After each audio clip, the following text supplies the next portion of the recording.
आइए question number 30 देखते हैं।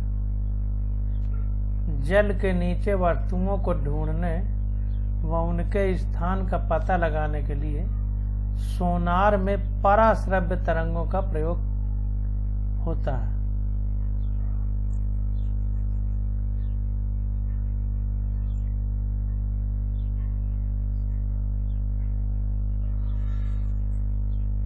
पराश्रव्य मीन्स अल्ट्रासोनिक वेव।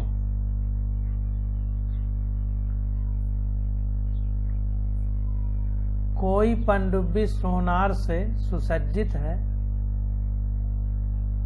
इसके द्वारा जनित अन्वेषी तरंग और शत्रु की पनडुब्बी से परावर्तित इसकी प्रतिध्वनि की प्राप्ति के बीच काल विलंब 77.0 सेकंड है। शत्रु की पनडुब्बी कितनी दूर है? जल में ध्वनि की चाल बराबर 1450 मीटर पर सेकंड। जैसे पिछला क्वेश्चन किए थे ठीक उसी तरह इसको भी करना है। जैसे उसमें लेजर था, चंद्रमा की सतह पर लग के फिर वापस आता था, उसका समय दिया गया था।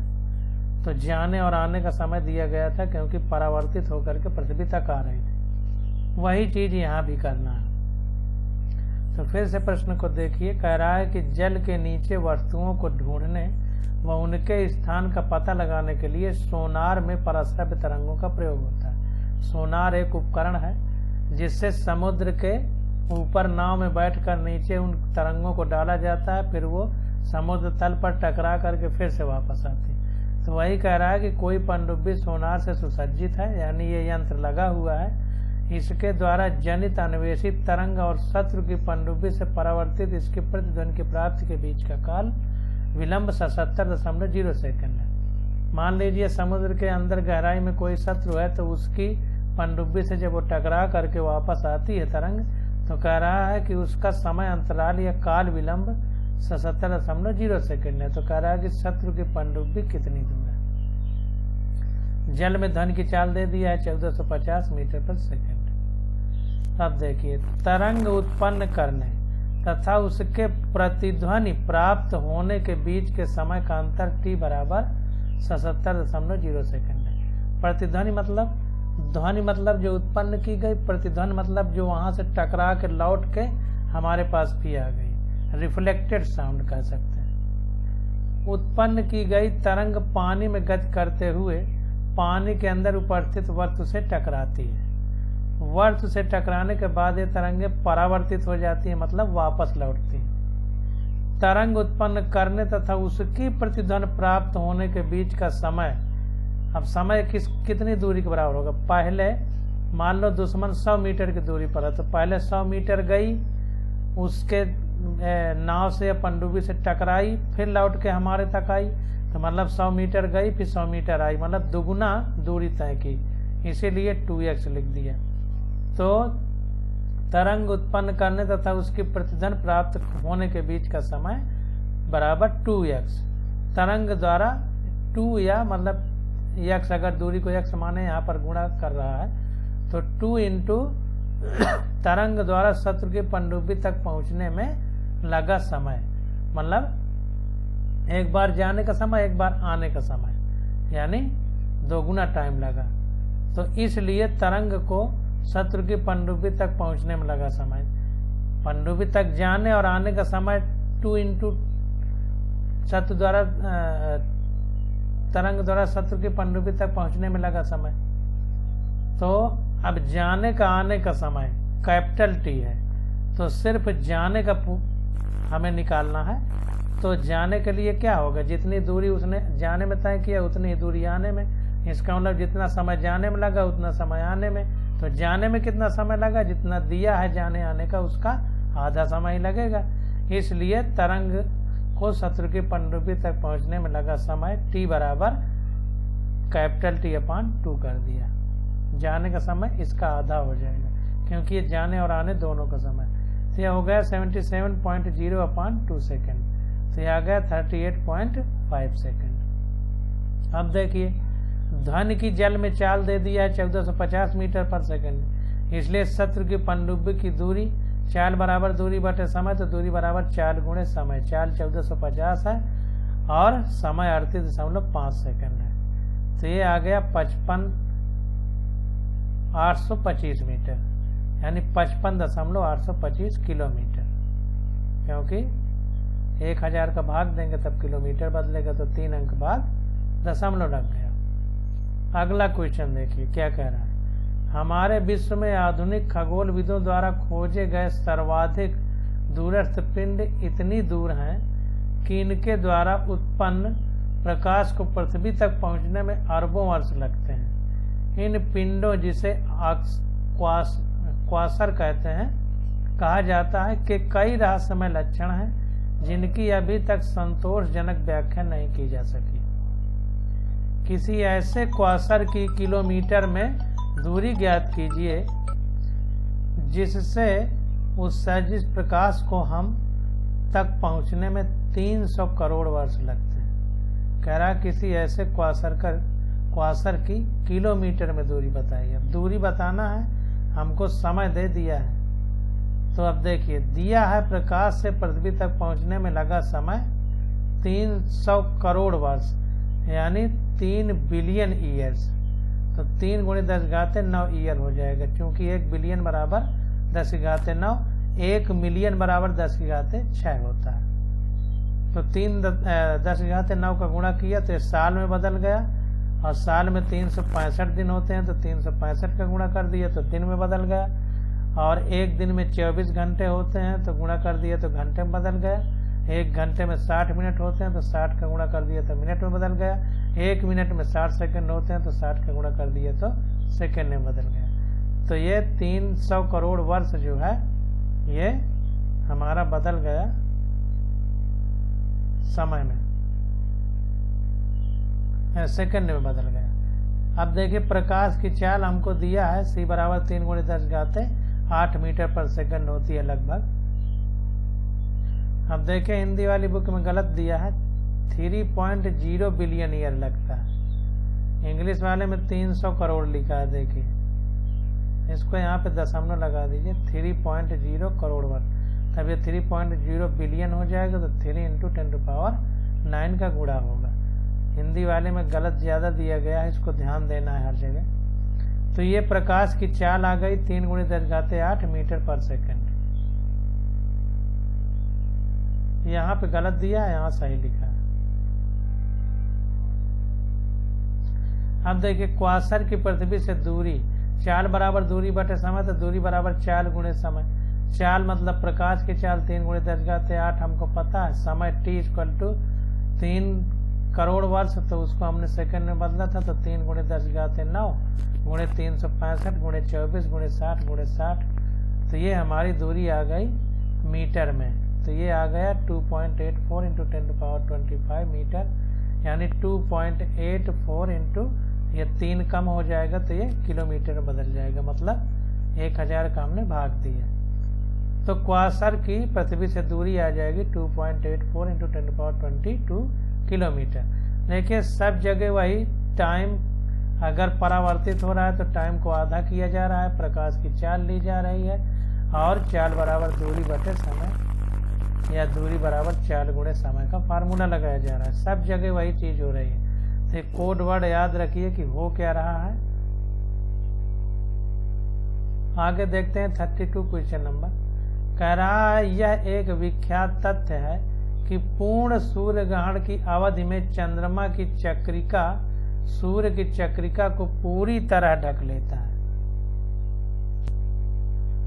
तो देखिए, सबसे पहले हम लोग इसको फिगर को देखते हैं।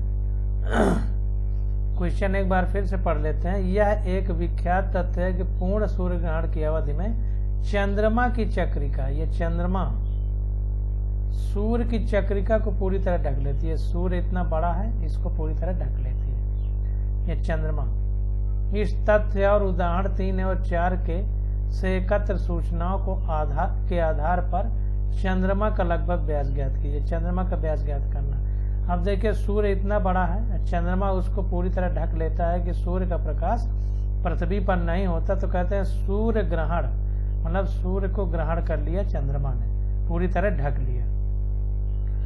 तो अब सूर्य का प्रकाश अगर चंद्रमा में नहीं आ रहा तो इसका मतलब यहाँ जो व्यक्ति खड़ा है उसकी आंखों से जो तरंगे जा रही हैं वो चंद्रमा के व्यास से टकराकर सूर्य के व्यास पर जा रही हैं। तो यहाँ से जो निकलने वाली किरणें हैं सूर्य की वो पूरा चंद्रमा में ही रह जाती हैं, पृथ्वी तक नहीं पहुँच पाती। तो देखिए पृथ्वी बना दी गई, ये चंद्रमा ये सूर्य, ये चंद्रमा का डायमीटर यानी व्यास है, ये सूर्य का डायमीटर यानी व्यास है, और ये चंद्रमा से पृथ्वी की दूरी है RSE, मतलब RSE सन एंड अर्थ के बीच की दूरी, और ये है RME यानी मून और अर्थ यानी चंद्रमा और पृथ्वी के बीच की दूरी। ये अब देखिए सूर्य की पृथ्वी से दूरी RSE उदाहरण 3 तथा 4 से हमें निम्न तथ्य प्राप्त होते हैं। अब उदाहरण 3 और 4 में दिया गया होगा, तो 3, 4 जो भी उदाहरण हमने पीछे पढ़ा उसमें दिया गया होगा, अब हम तो भूल गए। तो चंद्रमा की पृथ्वी से दूरी दी गई है 3.84 × 10⁸ मीटर। चंद्रमा से पृथ्वी की दूरी ये RME, और सूर्य की पृथ्वी से दूरी यानी RSE दे दी गई है 1.496 × 10⁻11 मीटर। अब सूर्य का व्यास भी दिया गया होगा, D बराबर 1.39 × 10⁻9 मीटर। अब कह रहा है कि पूर्ण चंद्र ग्रहण की स्थिति में चंद्रमा का लगभग व्यास कितना होगा। तो देखिए पूर्ण सूर्य ग्रहण के समय सूर्य चंद्रमा की चक्रिका द्वारा पूर्णतः ढक लिया जाता है। ये जो चंद्रमा की चक्रिका यानी डिस्क है, ये सूर्य की डिस्क उससे पूरी तरह ढक जाती है, इसलिए चंद्रमा का कोणीय व्यास बराबर सूर्य का कोणीय व्यास। ये देखिए यहाँ से ये रेखा आ रही है, ये यहाँ से जो रेखा आ रही है अगर ये सेंटर पे यहाँ मिले तो ये जो एंगल बन रहा है सूरज के लिए भी उतना ही है और चंद्रमा के लिए भी उतना ही है। यहाँ से देखिए पृथ्वी से यहाँ पे पॉइंट मिल रहा है ना, इस रेखा का और इस रेखा का, तो ये थीटा जो है चंद्रमा के लिए भी उतना ही है और सूर्य के लिए भी उतना ही है, केवल चंद्रमा और सूर्य की दूरी बदल गई है। तो इसको देखते हैं, तो वही कह रहा है कि चंद्रमा का कोणीय व्यास बराबर सूर्य का कोणीय व्यास हो जाएगा उस कंडीशन में जब सूर्य की चक्रिका को चंद्रमा पूरी तरह से ढक लेगा ताकि प्रकाश पृथ्वी तक न पहुंचे। तो अब देखते हैं चंद्रमा का कोणीय व्यास बराबर सूर्य का कोणीय व्यास। अब कोण बराबर चाप बटे त्रिज्या हो जाएगी, कोण बराबर चाप बटे त्रिज्या। तो चाप हमारा क्या होगा, ये हमारे लिए एक कोण हो गया, तो ये जो D और D स्मॉल d दिया है यही हमारा चाप हो जाएगा, क्योंकि ये कोण है तो इसका मतलब ऐसे ऐसे घूमेगा तो यही तो त्रिज्या बनेगी। ये जो हम ऐसे ऐसे घुमा रहे हैं ये चाप हो जाएगा और ये त्रिज्या बन जाएगी। तो ये D और D ये ऐसे ऐसे चलेंगे तो ये चाप हो जाएंगे और ये वाली त्रिज्या हो जाएंगी। वही कह रहा है चाप बटे त्रिज्या, यानी इसके लिए D हो गई अपान त्रिज्या RME हो गई, और सूरज के लिए चाप D हो गया कैपिटल D और त्रिज्या RSE हो गई। तो अब ये स्मॉल d बराबर कैपिटल D अपान RSE इंटू RME हो जाएगा। अब देखिए यहाँ पर कैपिटल D सूर्य का व्यास हमको दिया है 1.39 × 10⁻9 मीटर, RME मून से अर्थ की दूरी दे दिया है हमको ऊपर 3.84 × 10⁸ अपान RSE सन से अर्थ की दूरी दे दिया है ये 1.496 × 10⁻11। सॉल्व किया तो आ गया 3.5679 × 10⁻6 मीटर। इसको किलोमीटर में बदलेंगे तो 1000 का भाग दे देंगे तो ये 10 की आते 6 है तो 3 हो जाएगा। तो ये आ गया 3.5679 × 10⁻3 किलोमीटर या 3567.9 किलोमीटर। यही हमारा आंसर हो जाएगा। क्वेश्चन नंबर 33 देखते हैं। इस शताब्दी के एक महान भौतिक P.A.M. डिरैक पृथ्वी के मूल स्थिरांकों यानी नियतांकों के आंकिक मानों के साथ क्रीड़ा में आनंद लेते थे। इससे उन्होंने एक बहुत ही रोचक प्रेक्षण किया। परमाणुवीय भौतिकी के मूल नियतांकों जैसे इलेक्ट्रॉन का द्रव्यमान, प्रोटॉन का द्रव्यमान तथा गुरुत्वीय नियतांक कैपिटल G से उन्हें पता लगा कि वे एक ऐसी संख्या पर पहुंच गए हैं जिसकी विमा समय की विमा है। साथ ही यह एक बहुत ही बड़ी संख्या थी और इसका परिमाण विश्व की वर्तमान आकलित आयु यानी लगभग 1500 करोड़ वर्ष के करीब है। इस पुस्तक में दी गई मूल नियतांकों की सारणी के आधार पर यह देखने का प्रयास कीजिए कि क्या आप भी यह संख्या या और कोई अन्य रोचक संख्या जिसे आप सोच सकते हैं बना सकते हैं। यदि विश्व की आयु तथा इस संख्या में समानता महत्वपूर्ण है तो मूल नियतांकों की स्थिरता किस प्रकार प्रभावित होगी। तो एक संख्या उन्होंने पता लगाई खेल के खेलने के दौरान, क्रीड़ा यानी खेल का आनंद लेते समय नियतांकों से संबंधित, मूल स्थिरांक या नियतांकों से संबंधित। तो एक संख्या उन्हें प्राप्त हुई जो विश्व की वर्तमान आकलित आयु यानी लगभग 1500 करोड़ वर्ष के करीब थी। अब देखते हैं वो क्या है। तो अब देखिए, परमाणु भौतिकी के कुछ मूल नियतांक नीचे दिए गए हैं। जैसे इलेक्ट्रॉन का आवेश E बराबर 1.6 × 10⁻⁻19 कूलाम होता है। प्रकाश की निर्वात में चाल 3 × 10⁸ मीटर पर सेकंड होती है। गुरुत्वाकर्षण नियतांक कैपिटल G बराबर, देखिए गुरुत्वीय त्वरण को स्मॉल g, गुरुत्वाकर्षण नियतांक को कैपिटल G लिखते हैं। इसका मान होता है 6.67 × 10⁻11 न्यूटन मीटर स्क्वायर पर किलोग्राम स्क्वायर। ये सब बहुत बार आगे आएंगे। इलेक्ट्रॉन का द्रव्यमान me बराबर 9.1 × 10⁻31 किलोग्राम। प्रोटॉन का द्रव्यमान mp = 1.67 × 10⁻27 किलोग्राम। पीछे हमने प्रोटॉन का द्रव्यमान डायरेक्ट रखा था, तो हमने बताया था कि आगे जब पढ़ेंगे तो ये सब बहुत काम आएंगे और बार बार मिलेंगे। निर्वात की वैद्युतशीलता ε0, इसका मान होता है 8.85 × 10⁻12 न्यूटन मीटर स्क्वायर पर कूलाम स्क्वायर। इन मूल नियतांकों को लेकर प्रयास करने पर हम एक ऐसी राशि x प्राप्त कर लेते हैं जिसकी विमा समय की विमा के बराबर है। ऐसी ही एक राशि है।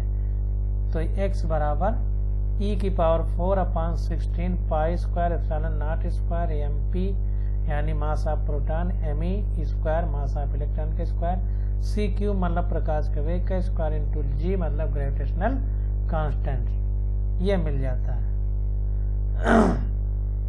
अब यहाँ पर देखते हैं इससे दाएं पक्ष में प्रत्येक राशि की बीमा रखने पर, अब ये हमारा बाएं पक्ष हो गया, ये दाएं पक्ष हो गया, तो इसमें प्रत्येक राशि की बीमा रखेंगे। तो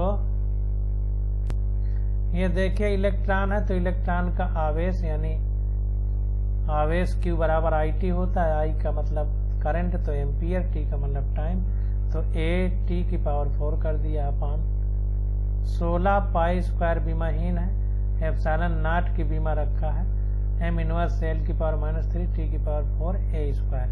ये सब देखिए आप, ये जो फार्मूले दिए गए हैं इनसे निकाल सकते हैं। अभी यहाँ पर डायरेक्ट, इसके बाद जब क्वेश्चन आएगा तो हम निकाल के दिखाएंगे। मास है तो m हो गया, ये इलेक्ट्रॉन का मास है तो m है, स्क्वायर हो गया, स्क्वायर लगा। चाल है तो L T⁻ हो गया, क्यूब लगा तो क्यूब। गुरुत्वाकर्षण नियतांक का m इनवर्स L³ T-2 इसका विमेय सूत्र होता है। सारी वैल्यू रख दिया। अब m को एक तरफ कर दिया, L को एक तरफ, T को एक तरफ, A को एक तरफ। तो m को एक तरफ किया तो ये m में 2 है, ये -1 है, फिर m में -1 है, फिर ये 2 है, ये 1 है, तो -1